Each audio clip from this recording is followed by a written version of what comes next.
He was graded by the New South Wales Referees Association in 2007, and his full-time role at that time was as a PE teacher. Adam and his father Warren, who's here today, are both life members of the Canberra District Referees Association. Adam made his first grade debut in a game, the Roosters versus Cronulla, in 2011, and a year before that as a touch judge in the Warriors versus the Cowboys game. He's done 158 games, is that right? 158? 188. Okay. Who's counting? Sometimes you get those things wrong. 48 as a touch judge.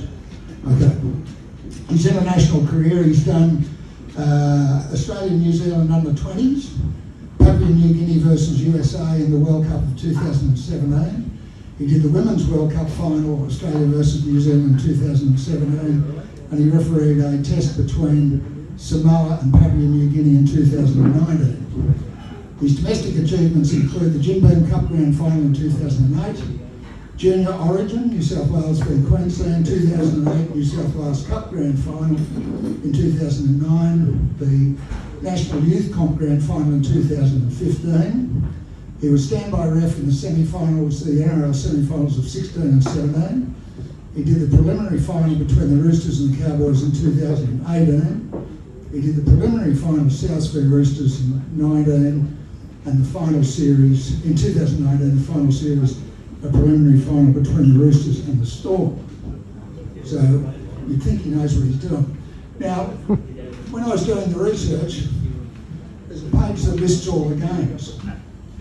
So I thought it would be interesting to see how many times he's refereed Cronulla and St George and the Bulldogs. So Cronulla, 14 wins, 10 losses, 24 games. Bulldogs, from hometown, 6 wins, 6 losses. Dragons, my team, 21 games, 14 losses, 7 wins. Firstly, just thanks, obviously, to Bruce for the invite and to Bobby Kearns for the invite to come up today. Is it? Yeah. It's on. Yeah, so for the players, obviously, they get the draw pretty early and they know their full schedule for the whole year. For us, it's quite different. We don't know what game we're refereeing until Tuesday. So you could be refereeing Thursday night, we don't find out until Tuesday lunchtime. So from the time we come off, the Monday is generally, we've got, depending on, our week is scheduled all around our game, depending on when we've trained or officiated. So if you're on a Thursday night, Friday training is a lot different to whether you were going to referee on a Sunday. So a Thursday night game, Friday's obviously recovery, which is cool, and it takes us about 3 hours to go through the game ourselves. And then coming in on Monday, we obviously go back through the game for another probably 2 hours video session with the coaches who were at our game. Post game, within an hour of coming off the field, we have pretty much every critical decision throughout the game on our iPad, and that can be from 40 to 70 decisions, critical decisions that will come up on the iPad. Some we obviously know about if they're being spoken about in the press conference or they're all over the media. Others might blindside us, but with a bunker these days, there's about 12 different camera angles that can pick up whether you're right or wrong. So yeah, post the reviews, there's the recovery and all that goes with that. Tuesdays is our day off, and we find out for the next game. So if it was a Saturday game, Wednesday is always the group is together, and that's our big training day. So that involves the running, we have strength sessions, which is all incorporated now, swims, cycling, all training you can think of. So for a Saturday game, Wednesday, big training day, Thursday is a lighter day, and then Friday is more or less a video session and just a session on a bike to get ready for the game. And then Sunday recovery, and it all sort of rotates again, depending on when you're refereeing. Some guys will do 2 roles, which can be touch judging, it can be in the bunker, or it can be we have another role where you're sitting up in the box and you're there to go and see the guys at half time, and you talk between the bunker and the guys on field during the game. So the bunker, I know people think that the bunker talk to us throughout the whole game, but that's only generally during foul play or point scoring decisions. Other than that, they're not really talking to us. They'll talk to whoever's in the grandstand, and they can relay information in downtime, in our downtime, which is, there's not much of it these days. Okay, so do you have sort of one-on-one reviews with the boss, whoever the boss is, or? Yeah, so we've got about 5 coaches. Generally, one of those will be at a game, or if not, they're in the bunker watching it, so they hear and see everything. They'll come to a review with their notes, and so the on-field officials will all be in that review. We've all watched it ourselves. We've cut a playlist, and we go through it. So that's weekly with whatever coach is at the ground, and then the head coach, Jared Maxwell, we probably meet up. Obviously we see him weekly, but we'll have a one-on-one with him probably every couple of weeks, right, just to recap that last fortnight. And when the appointments are made, do they deliberately try and avoid you having the same side too often, or? Yeah, they generally look at who you've had the week before, right, especially if there's been controversy, and if you do go back to back with the team, it's generally not the losing team. That's a good move. So let's say you've refereed St George and Cronulla this week, and next week you're doing Melbourne and Souths. Do you talk to the officials who had Melbourne the week before and Souths the week before to say, what should I look out for, who's doing what, who's saying what?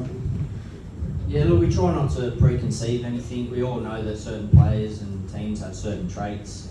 We have a Wednesday group meeting where we generally, anything that we think is worthwhile bringing up for the group, there'll be clips cut or playlist cut that we can discuss for that particular group officiating those teams the next week. Right, so you do take some feedback from the other reps in what they're thinking about. What about the commentary from the media and the clubs in the press conferences? Do you get that feeling that it has an effect on appointments? Depending on how controversial an issue is, I think the media always does play a role, depending on how big a decision has been. It's hard to say, but I know that in the past, when you come off a game, something that you think had no bearing on a game or wasn't a big decision is all through the media, and then vice versa, you've had things that you think will be, you walk off the field and go, oh no, that's going to be an issue, and then a high profile player's had a concussion or something, and then that's all the media's talking about, and then it's just brushed over. So depending on what it is and who it's happened to or what it might be, it can have a bearing. Yeah. Does it if you've, for want of a better word, if you've copped a bake from a coach this week, and it just so happens you've got their game again next week, how does that play on your mind, or doesn't it? I think it wouldn't be human if it didn't, but you have to put that aside and just move on. One of the things I choose to do, and a lot of the guys do, is we don't have social media. Obviously you're going to see it on all the Fox shows or Channel 9 shows now, or the newspapers, but I choose not to have social media. I think a good example, and Ben Cummins wouldn't mind me talking about it, the grand final a couple of years ago, when he had the 6 more with the Raiders. That obviously played on him a fair bit mentally, but I think what a lot of people don't realise is he's got kids at high school, so it's not just happening to him, and that went on for a week, probably 6 weeks through the media. His kids were getting bullied at school on their social media accounts, so it goes beyond just the individual, and it really affects their family as well, which I don't think a lot of people would realise. And there was probably 24 mistakes in the game by players that could have impacted the game just as easily. So look, no one goes out there to make an error, and we're the same, but we're still human. So. Yeah, well, I don't think you're human. You're a referee, then, aren't you? Fair enough. Seriously. you're robotic. Do you don't dwell on mistakes made during games? No? I think when you first come into first grade and you're younger and you're really trying to establish yourself, Yep. every little thing can play on your mind. The more you become hardened to it, you learn to black box something that's happened in a game and move on. And I think the quicker you can do that, the better you are. Right. Easiest and toughest captains to deal with out of the current crop? Daly Cherry Evans, always good for a chat. I wouldn't say he's tough, but he's just always good for a chat. Yeah. Toughest, hard to say, but going back from when I was younger, obviously had Cameron Smith and Michael Ennis, and both great blokes off the field, but geez, they were hard work on the field. Yeah, especially Mick Ennis, who I see around here sometimes. He knew when you were fresh into first grade, and he would try real hard. James Maloney was another one. Yeah. But if you could have the time where you had the banter with them as well, then you got the respect. Yeah. Do you get the feeling that a lot of it is just time wasting for the side of yeah, some of it's definitely stalling tactics. I know, but the thing with someone like Cameron Smith, and I think Chech was quoted when he retired when they asked him about Cameron Smith. He was definitely the smartest captain, so he wouldn't just come with a random argument. He'd be actually telling you something you did for the other team that they haven't now got as well. Right. So he was all about the consistency. He wasn't just dwelling on that decision. He wanted to know why they got it. No need to anchor tonight. Technology in the game. No reefs or islands for hundreds of miles. Well, just keep going then. That's right. Rule on forward passes. What do you think of that? No, it's getting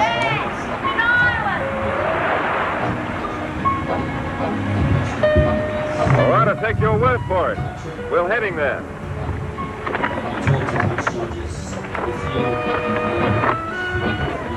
Where is it? No such island on the map. No such island. Strange.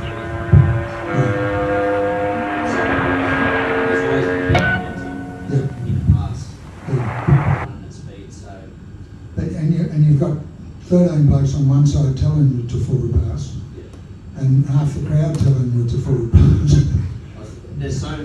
One thing I will say about rugby league, there's so many grey areas. Yes. Even in the modern game with all the technology, there's that many interpretations and grey areas. We try to get perfection, but I don't think we do. Yeah. In the old days, you used to see the touchy run on with his flag. That doesn't happen anymore. Is that because they're wired up? Yeah. Right. Okay. So they're giving you the. Yeah. So touch judges generally are just they're dealing with on and offside. Right. So the 10 metres, especially going back to one referee, we can't really afford to take our eye off the ruck. Yep. So they're telling us who's on and offside, how far they're offside. Right. Yeah. And if there's a blue, who's the instigator? And yeah, a lot of the time the bunker comes in to help with that. right. When the 6 again rule came about, this is a personal hobby horse of mine. I had an issue. I think that when a team's bringing the ball out from its own line, it's just common practice these days for the other team to offend, and they're only giving away 1 or 2 tackles, and that's nothing down that end of the field. Where in the old days, they'd get a penalty, they'd kick the ball 30 yards downfield, get a tap kick and get six more, and I think that was fair. Go to the other end of the field, the scenario I talked to you about before was you've got a minute to go, you're a point behind, and you're attacking the line, right? 10 minutes out. Someone hurtles out of the defensive line to stop the play. 6 again, doesn't help me. Penalty, I kick the goal, win the game. What's your discretion, or what do you think about those 2 rules, and what's your discretion? Yeah, well, this time last year when they were talking about introducing the 6 again for the 10 metres, we went back and forwards to the commission with all the practical scenarios that were for and against doing it. And I think they're still talking about finding that balance for the upcoming season. And one of the things I think this year you could really see with the blowout scorelines, once a team gained momentum, it was really hard for the other team to get it back, and you saw some of the blowout scorelines. And I think part of that was due to the better teams didn't mind defending an extra tackle or two with the 6 again, because they knew their defensive structure was good enough, so they were willing to give it away. Right. So the balancing act for us, and back to your question, is if we deem that player is deliberately breaking play down by being that far offside, we have the ability to penalise and sin him. Right. But if we blow the penalty, he's going to the sin. Right. Oh, okay. So it's automatic. If it's a penalty, he's in the sin. Pretty much, yeah. Okay. If we deem it falls into professional foul category. Okay. Yeah. And so the supporters of the team who's infringed, they're going to say, hang on, what happened to the good old 6 again? Too Yeah. bad. And that's again where you find people will say there's inconsistencies, Yeah. but it's all down to that scenario. Do we judge that to be deliberately breaking down play? And you saw sometimes this year, a team that was just in front at the end of a game, they'll just hold on and lay on a tackle as long as they can. Yeah. And we just blow the penalty, pin them, time off. Yeah. And essentially they may have got their result though. They might be a player down, but there's 10 seconds left. So Sure. they'll back themselves to Yeah. defend. Yeah, absolutely. What else do I have there? The bunker. When you say you think it's a try, is there any little wink and a nod that you give the bunker thinking, I've said try but I'm really not sure, or do you just...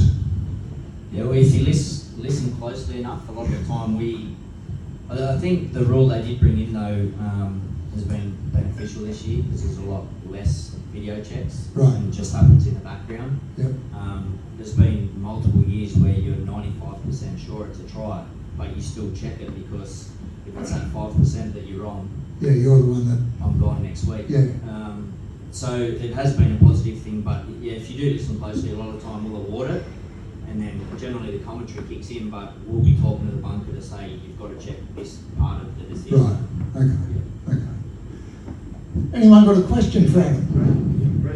Yeah, Maury. One of the stupid things they've ever done was give me the benefit of the doubt. Let everyone else talk.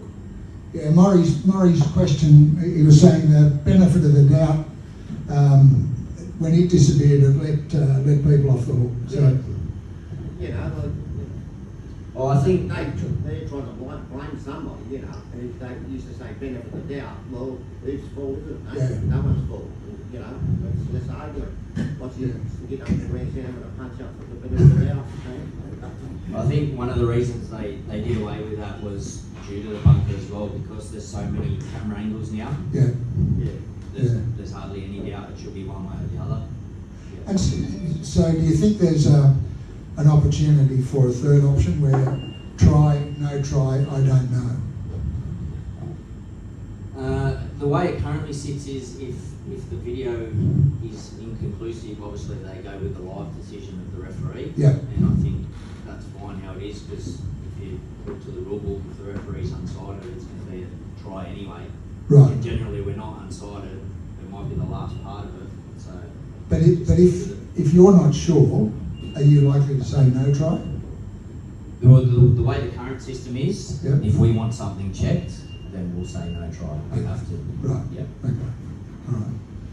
Yeah. Yeah, when you say about you're not in favour of forward passes being ruled on by the bunker, I have argued quite a lot about people saying from a kick, oh, that bloke was offside, he was onside. Now, what is the difference between saying that pass went forward or the bloke was in front of the kicker, when you can use technology to say that he was offside or onside, but you can't tell whether the pass is forward or not? Yeah, fair question. I think with the kick, what they can do with the technology is they freeze it. So you can freeze the person that you're looking at on offside and the ball on the boot. With a pass, you're not going to freeze it because you need to account for momentum. So technically to the rule book, obviously we're talking about hands going backwards and ball going backwards. But because of momentum, you can't essentially freeze the camera and say, well, he's passed it here and he's caught it there, because you have to allow for momentum or you'll have 1,000 forward passes again. So I guess with the technology, they can put the line across the screen when it's paused, Yeah. but you're not going to do Isn't that. that what Foxtel wanted to do at the beginning of last year, was to determine on forward passes, put a whole lot of grids across, and the league knocked it back. So the other, because the other problem you got with the forward passes is where the cameras are all set up, you're never going to have the camera directly in line with where the pass is thrown.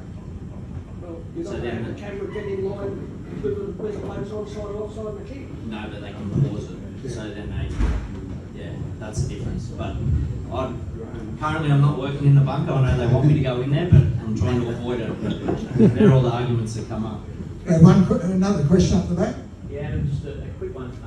Penalty try. Has the ruling on what constitutes a penalty try changed in the last couple of years? If it has, what's the change? If it hasn't changed, why have we seen so many more penalty tries in the last couple of years than we've ever seen before? So the rule hasn't changed. What has changed is the severity that the bunker looks at in terms of foul play. And that come in, obviously, we saw Magic Round this year where we had multiple sin bins and send-offs and whatnot. And obviously that's a direction from the Commission for player safety, and that's leading to a lot more of it. And the other thing is, because the defensive structures are so good now, that any little jag back or something that we deem to be professional foul can either lead towards a penalty try or a sin bin. But the actual rule hasn't changed. Fellas, we've got to call it. We've got to call it stumps there because I'm standing between you and some food. Please thank Adam Gee on our behalf. Gavin Miller's got a. Just one quick question. Yep. I only ever made one appearance at the judiciary. And how it came about was that when I was walking off the field, when we got dudded by a referee at North Sydney Oval, I said to the ref on my way off, "You're a fucking cheat." And you had to go to the judiciary for that. And I guess I had to go to the judiciary. So it was my only appearance at the judiciary in 15 years. But could you tell me now, if I said that to you walking off, what would be your response? I'll probably send you off as well. You sure it wasn't for a fight with David Boyle? You're all in the same bed. Okay. Please thank Adam Gee for joining us. Thanks, mate. Very much. Really appreciate it.